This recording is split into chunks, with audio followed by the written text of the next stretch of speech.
If you ever feel like you have not found or connected with your purpose, or you feel out of alignment with your purpose, I'm going to share a story with you that could change everything. It could turn your whole idea about what is your purpose on its head.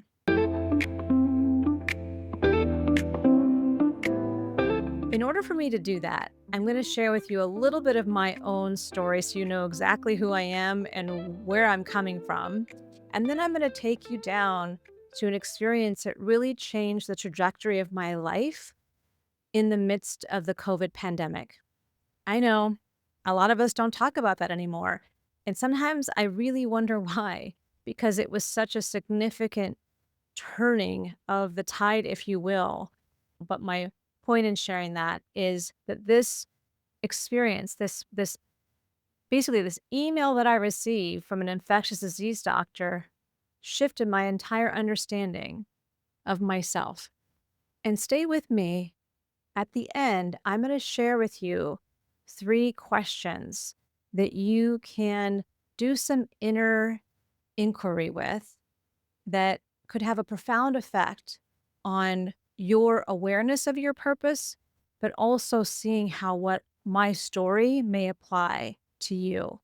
Because I do not think this is special to me. This is just my version of it. First and foremost, I want to start by acknowledging that we all have ideas of success. So much of that was actually inherited.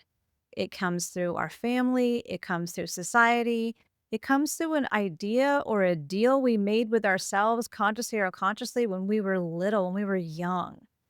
And I can only speak for myself, but I know for me, I happened to be a kid that had friends all around me that were white, wealthy Jewish kids, awesome people, but I am not any of those things. And I can see now in hindsight that keeping up in so many ways, not just the socioeconomic piece, was part of what drove a lot of what I was thinking was my idea of success, making it, having what they had, however you want to qualify it.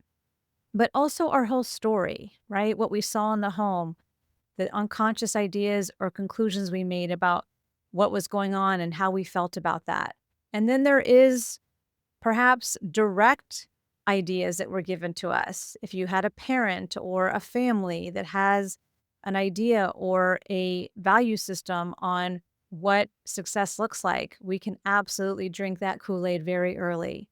So all of that can be impacting your connection with your purpose, because oftentimes that success is not actually linked to our purpose. If it is, brava, that's awesome. But often it's not, because that's just not how we've been socialized as a society. We have not been socialized to get to know, to discover what our purpose is. And instead, over time, we learn some of these ideas and then we start wanting to have that in our life because it's adds to our fulfillment. But understanding that that idea that you might be holding over yourself, you often inherited. And that's why this is also a great pithy opportunity to check in on that. So let me take a little pause and tell you who I am. If you're new to me, my name is Jennifer.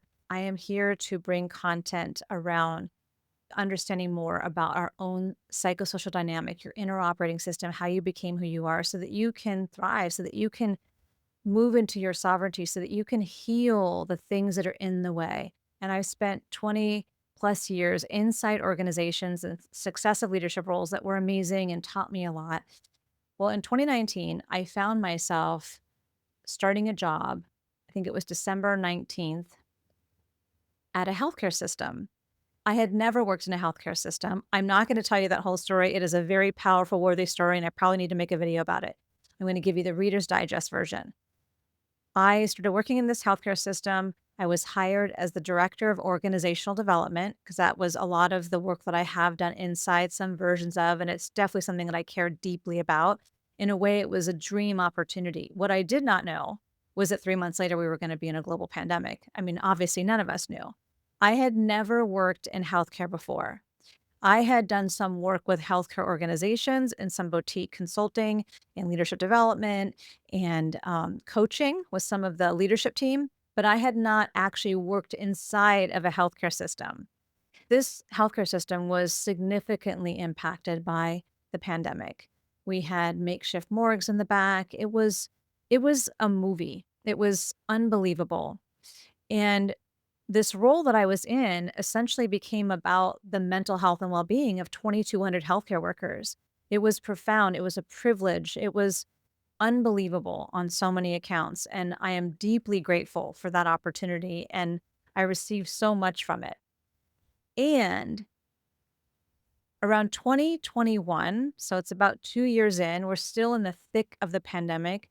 I was actually kind of counseling my mom, encouraging her to step more fully into something that she might want to do creatively or, in her life.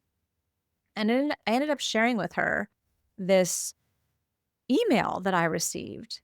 And you know how when you have something, like something happens or you receive something, but you don't fully process it until you talk about it with somebody? Well, I remember telling my mom about this email, how this infectious disease doctor reached out to me and was asking for my help. She was, I think, working primarily on one particular floor of the hospital. And she was reaching out to me and seeking my support for that team. And without going into all the details, it was part of what I was sharing with my mom because 2019 was a really challenging year for me professionally. It was a reckoning in so many levels. So when I now 2 years later am working in a healthcare system in the middle of the pandemic, doing work that I deeply care about in one of the most monumental historical times of my lifetime, it was very profound in itself. It slowly revealed itself to me in different times, but when you're in it, you're in it. You're just serving, you're just doing the work. When I'm sharing this story with my mom, I was sharing with her that, like, who I could never have imagined. I could never have imagined that I would be getting an email from an infectious disease doctor in the middle of a global pandemic asking for my support. It was just so far removed from anything I could have ever thought of. And why that was so powerful, if you didn't already catch how powerful it was, is that I spent most of my 40s in deep, deep despair about not being able to have children, not being able to have my own family. And now I'm kind of like collapsing this a bit to get to the point. The reason why this email ended up having such an impact on me is because part of why I felt very just sad and such grief around not having a child was for so many reasons, not being able to create family, not being able to have a baby, all of that. And I also really felt like that was part of what my contribution was as a woman who did want to have children. And I felt like I had let God down. It was just part of how I discovered it was being held inside of me.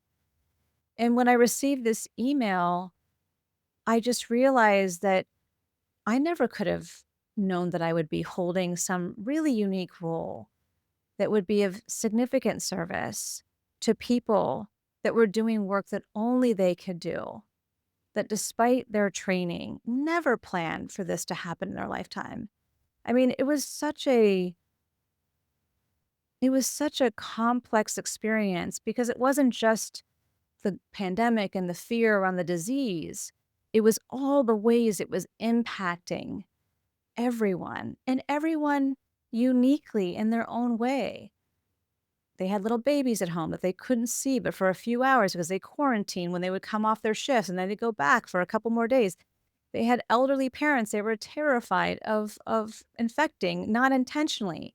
I mean, there was just so many layers to this experience, and it was just an opportunity to serve. It gave my life a new level of meaning. And it healed the profound hole that I felt around not being able to have children. Do I still wish sometimes that I had? Yes. Do I still sometimes see babies? Do I still sometimes think maybe I'm gonna get in a relationship with somebody that has grandchildren? Absolutely.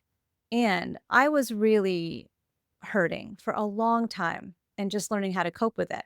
So when that email came through, it and I started talking about it with my mom, it really shifted how I saw myself.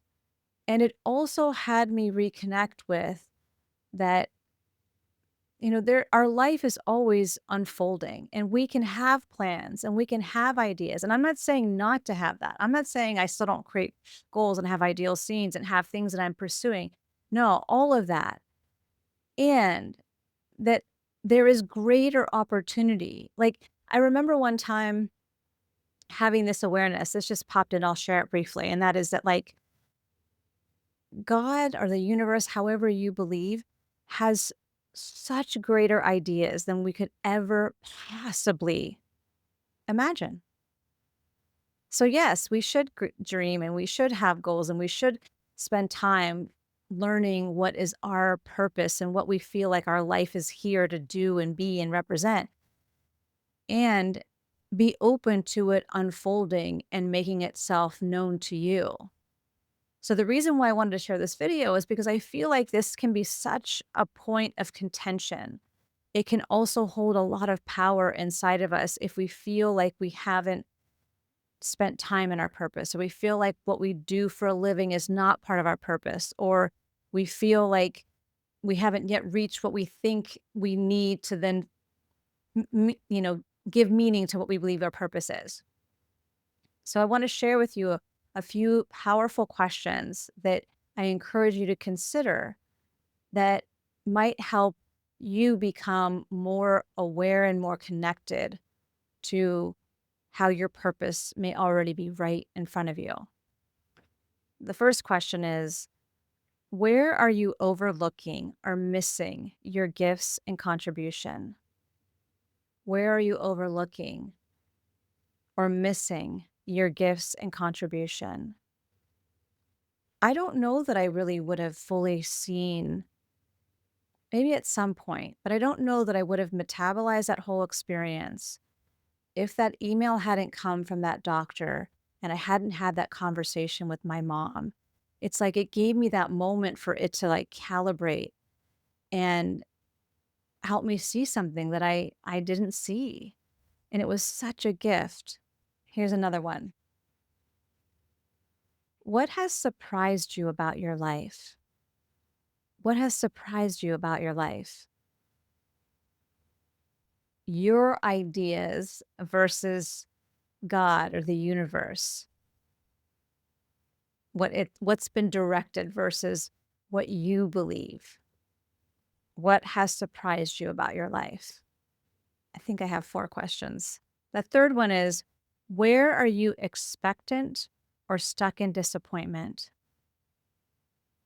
Where are you expectant or stuck in disappointment? The power of this question is that in so many ways we are unconsciously stuck in entitlement. We believe we should be somewhere else. We believe that our life should look differently. We believe we deserve more, all of those things. And that energy is just creating more tension and more of the same, more of the disappointment, because it's an expectant, demanding, entitled energy. And it might be something for you to consider looking at. And then finally, wherever you're gripping, what might show up if you start to open up your palm, metaphorically, right? Wherever you might be gripping. You know what I'm talking about, right? Like, oh my gosh, I find myself in that all the time.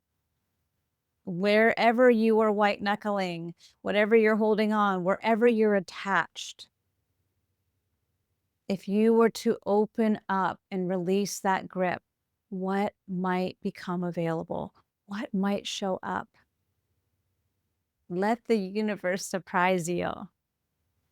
Please dig into those questions. You deserve the dignity and the time of your own inner excavation. If this is a video that touched you in some way, or perhaps you know someone it would serve, I would love for you to share it, subscribe to the channel. And if you're new to me, my name is Jennifer, and I'm here every day to remind you that your truth is your power. So trust yourself and your life will transform. I'll see you tomorrow.